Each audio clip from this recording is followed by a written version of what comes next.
রোজা রাখার জন্য আমাদের সাহারি করতে হয়, ইফতার করতে হয়, এই তো? আল্লাহর ওয়াস্তে সাহারি এবং ইফতারে মুসলমানের মতো খাবার খাবেন, জানোয়ারের মতো খাবার খাবেন না।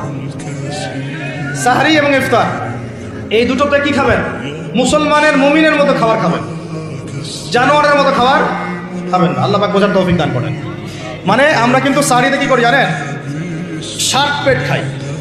কয় পেট? নবীজি বলেছেন খাবে পেটের 1 ভাগ খাবার, 1 ভাগ পানি, 1 ভাগ, আবার বলি 1 ভাগ খাবার, 1 ভাগ পানি, 1 ভাগ। কার পেট খালি আছে এখন খাওয়ার সময় খাওয়ার টেবিলে? আমাদের ওস্তাদরা বলেন যে মুসলিম উম্মাহ, আমাদের ওস্তাদরা বলেন যে মুসলিম উম্মাহ খাবার টেবিলে হেরে গেছে সে কখনো জিহাদের মাঠে জিততে পারবে না। বুঝতে পারেন নাই? বুঝতে পারলাম না মনে হয়। যারা খাবারের টেবিলেই হেরে গেছে, এখানেই তো আপনি সুন্নাহ মাফিক খাইতে পারতেছেন না, প্রবৃত্তির কাছে হেরে গেলেন, গপ গপ গপ গপ করে খাচ্ছি 7 পেট ভর্তি করে। এখানে তো খাবারের সামনেই হেরে গেলাম, প্রবৃত্তির সামনে। সে আবার কাফেরদের সাথে জিতবে কেমনে? জিতবে? আগে নিজের প্রবৃত্তির উপর জিহাদে তো জিততে হবে।